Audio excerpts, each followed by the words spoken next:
On n'a pas parlé encore de Mercato, les gars. Je vais complètement oublier. Hein. Même si ça fait maintenant quelques jours que c'est déjà passé. Je vais complètement oublier. Donc le Mercato de l'Inter, je trouve que c'est un Mercato de 10 et demi. Non, je rigole. De 8 et demi comme ça. 8 et demi là, dans les parages. Parce qu'il n'y a pas eu le milieu de terrain, on va dire, nécessaire, ce qu'on avait besoin. Si on aurait eu encore le milieu de terrain nécessaire, c'est-à-dire le milieu de terrain que aurait fait ce saut de qualité, je serais peut-être partant de dire, ok, 9 jusqu'à 10, ça aurait été allé. Mais là, on va dire 8, 8 et demi, je pense que ça pourrait passer largement. Alors, on a eu comme entrée quand même des joueurs assez bien, hein, assez bien, et qui nous ont pratiquement déjà montré que c'était des joueurs vraiment bien pris au point de Marotta. Je parle de Stefano Sensi, hein, que est en train de montrer tout son potentiel et qui va nous montrer justement, comment dire, plus à l'avenir, et ça sera aussi assez génial. Ce que je trouve un peu abusé, c'est que les personnes déjà le comparent avec Iniesta, etc., etc. Restez calme quand même par rapport à ça, parce que de dire Iniesta, etc., etc., avec Stefano Sensi, c'est un peu trop abusé. Il a que joué encore quelques matchs, il n'a pas encore joué 50 matchs à la Serie A. Restons calmes et voyons voir ce qui va se passer après, au fur et à mesure. Parce que jouer à Sassuolo, c'est une chose. Jouer à l'Inter, c'est une autre chose. Jouer au Milan, c'est encore une autre chose. Jouer à la Juventus, c'est encore une autre chose. Donc, on va rester calme et on va pas trop en abuser. Voilà, donc déjà ça. Donc, Stefano Sensi, l'un des rentrées. Après, on a eu bien sûr l'attaquant. Lukaku, je pense que c'était prévisible, hein, même si à un moment donné on s'est dit merde, il va pas venir, il va pas arriver, qu'est-ce qu'on va faire, etc., etc.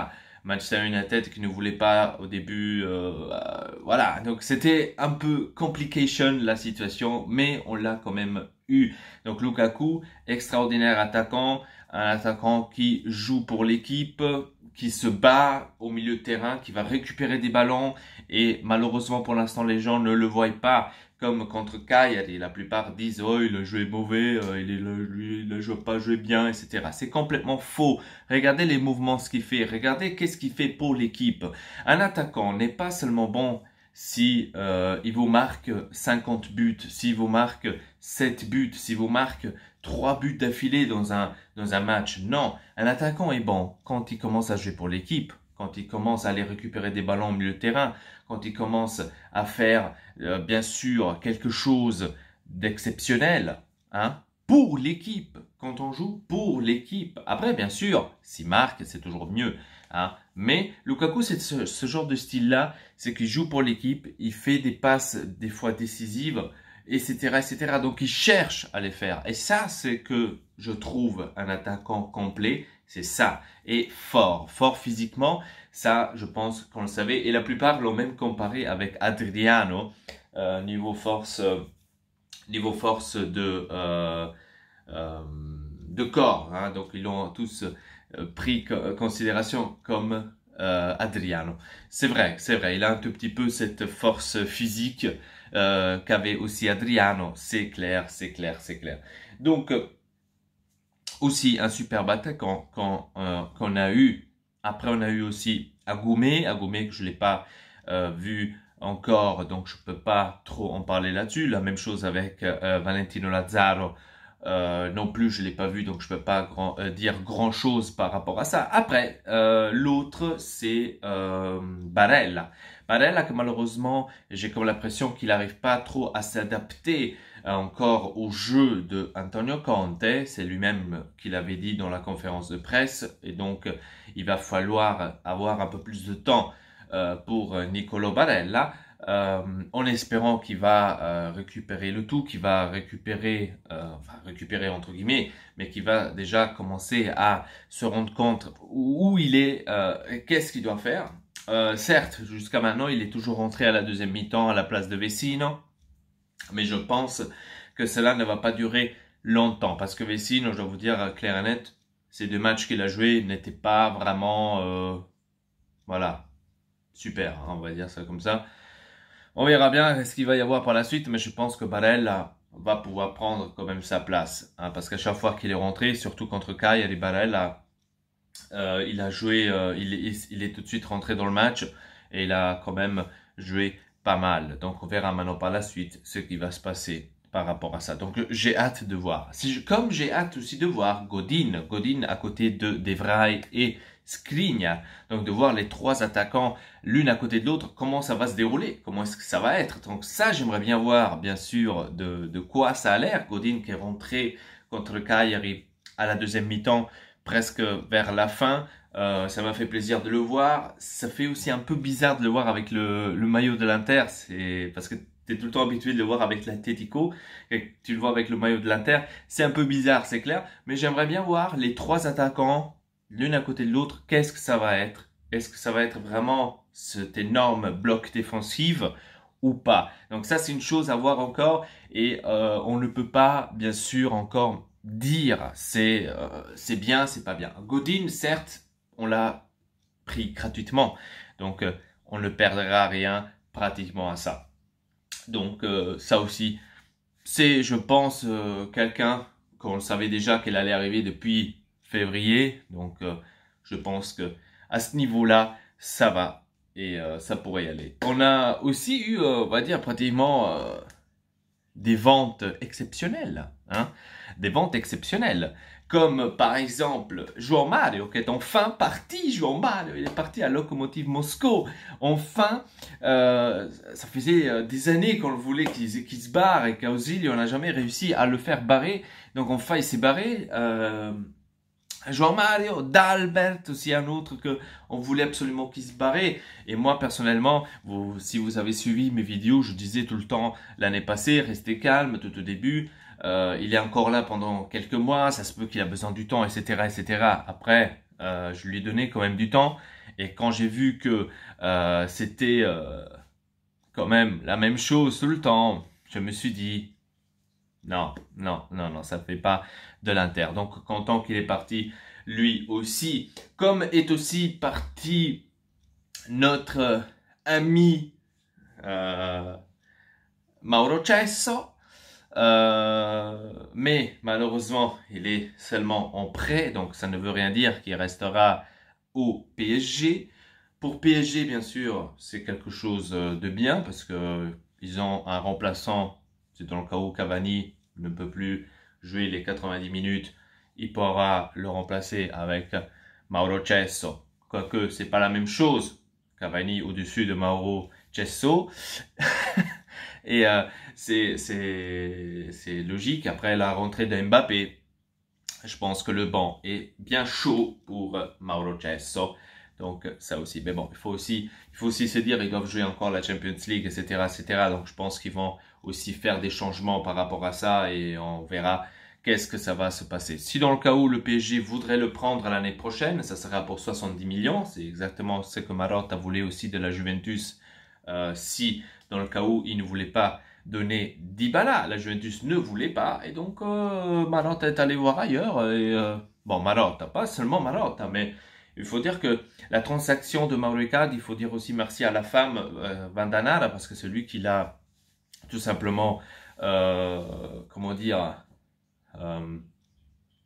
dit, écoute, il faut, enfin, il a commencé à, pas à le dire, mais je veux dire, il a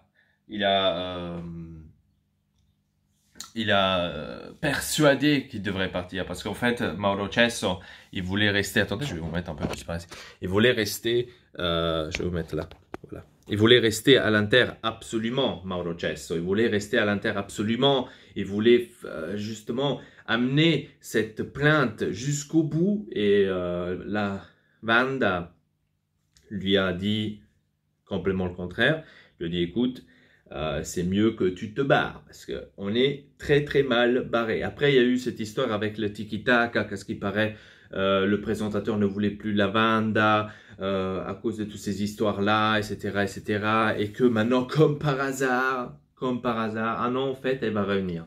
Donc, histoire un peu relou là-dedans. Mais bon, on laisse tomber. C'est quelque chose incompréhensible, ce qui se passe là. Donc en espérant bien sûr qu'on ne va pas avoir des scénarios à tiki-tac encore de celui-là. C'est bon, il est en dehors de la Serie A, il est en dehors de l'Inter. Arrêtez de parler de celui-là. C'est bon. Hein. Quoique, il y a certains supporters encore qui écrivent des choses par rapport à Icardi, qui écrivent encore « mon capitaine, mon capitaine, mon capitaine ». Capitaine de quoi? T'as que partir toi aussi, t'as que à soutenir aussi le PSG et partir des supporters de l'Inter, tout simplement. Ne viens pas casser les couilles aux gens qui soutiennent et supportent l'Inter.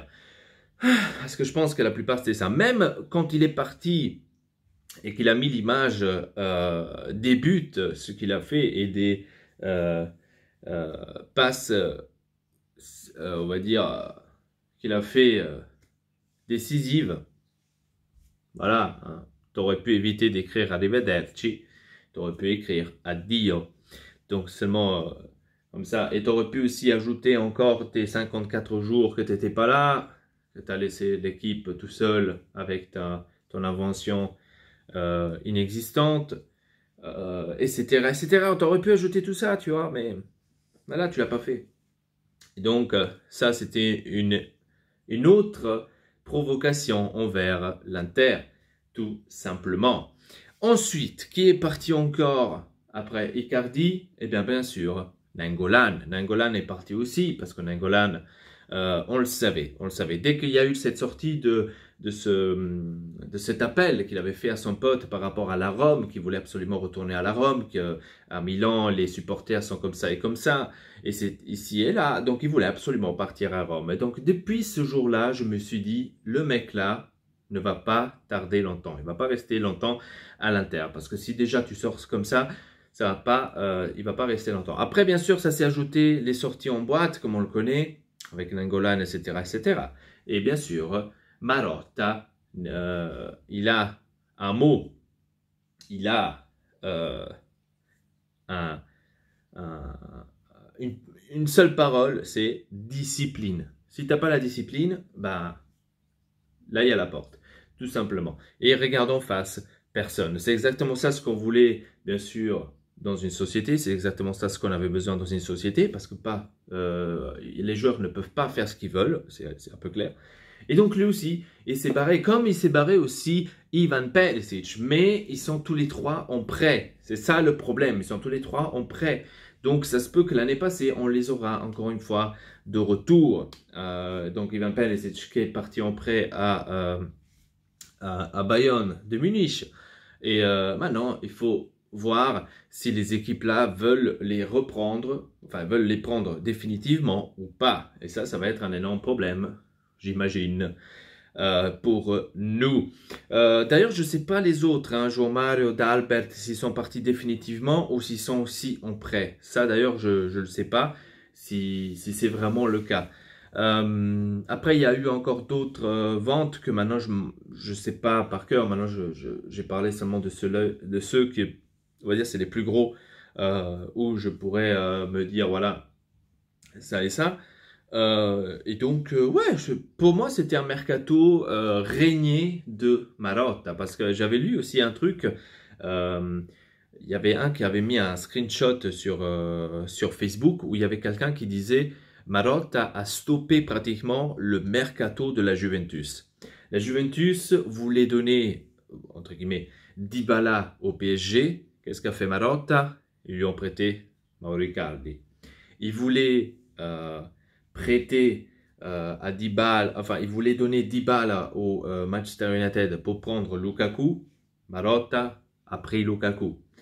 Il y avait encore un ou deux trucs que maintenant je ne me rappelle plus, mais c'est vraiment en regardant les trucs comme ça, c'est vrai que il a probablement stoppé un peu le mercato de la Juventus et pas vice versa, comme tout le monde disait, comme tout le monde craignait que la Juventus allait stopper le mercato de l'Inter. Et même quand il disait que Icardi allait stopper le mercato de l'Inter, que s'il partirait pas, l'Inter ne pourrait pas acheter. Donc complètement faux aussi cela. Donc beaucoup de choses qui se sont passées ces derniers jours, ces derniers mois, et surtout ces derniers jours, hein, surtout les derniers trucs, derniers jours là, c'était vraiment beaucoup ce qui s'est passé au mercato. Par exemple, maintenant je vous dis ça comme ça, mais par exemple la Rome elle s'est réveillée à la dernière minute. Le Milan s'est réveillé à la dernière minute avec Rebic. La Rome avec Mkhitaryan. Et maintenant ils croient tous qu'ils ont un Modric. Restez calme, il a 33 ans là, 30 ans, restez calme. Certes c'est un joueur qui est pas mal, mais on restera zen. D'ailleurs, Manchester United a donné beaucoup de joueurs, hein, j'ai l'impression. Hein, pour quelqu'un, parce qu'on lisait au début, quand on avait parti avec la transaction de Lukaku, on lisait au début que Manchester United, ça ne serait pas une équipe qui donnerait les joueurs aussi facilement. Eh ben, putain, si ça, c'est pas donner des joueurs aussi facilement. On a eu Sanchez, d'ailleurs, j'avais oublié de le nommer tout à l'heure dans les achats. On a eu aussi Alexis Sanchez, bien sûr, c'est en prêt, mais c'est un prêt un peu bizarre, on va dire. Hein. Si Alex Sanchez va faire une belle saison, eh ben Manchester United va nous demander 100 millions. S'il fait une saison un peu, il va nous demander peut-être 20. Donc ça, c'est le seul problème d'Alexis Sanchez. Donc ouais, lui, je l'avais oublié aussi. Mais Manchester United, à la base, ils ont donné énormément. Alexis Sanchez, Mkhitaryan, ils ont donné Lukaku, Darmian, il est parti aussi al Parma, que d'ailleurs l'Inter a un accord avec Parma pour 2020 pour que Darmian vienne à l'Inter. Darmian, je dois vous dire la vérité, c'est pas maintenant cet énorme défenseur. Je ne sais pas pourquoi est-ce qu'Antonio Conte le veut, certainement pour une certaine raison, j'imagine. Et voyons voir ce qui va se passer prochainement. Voilà, donc c'était tout pour le mercato. Dites-moi dans les commentaires comment vous avez vu ce mercato de l'Inter. Est-ce que vous l'avez vu plutôt positive ou plutôt négative? Qu'est-ce que vous vous attendriez de plus dans ce mercato? Qu'est-ce que vous vous êtes dit? Celui-là, il faut aller le prendre et qu'on ne l'a pas pris. Moi, je dis, pour moi, si on aurait pris entre Rakitic, Milinkovic-Savic, et il y avait aussi Vidal. Si on aurait pris l'un de ces trois-là, je pense que le mercato serait nickel. On ne les a pas pris et le mercato, on va dire, était un peu dans les votes 8, 8,5. Donc voilà. Moi, je trouve ça comme ça. Dites-moi dans les commentaires ce que vous en pensez par rapport à ça. Et voilà, c'était tout pour cette vidéo. Abonnez-vous à la chaîne Ortex et Elpa, ça me fait extrêmement plaisir. Et à très bientôt pour une nouvelle vidéo. Peace.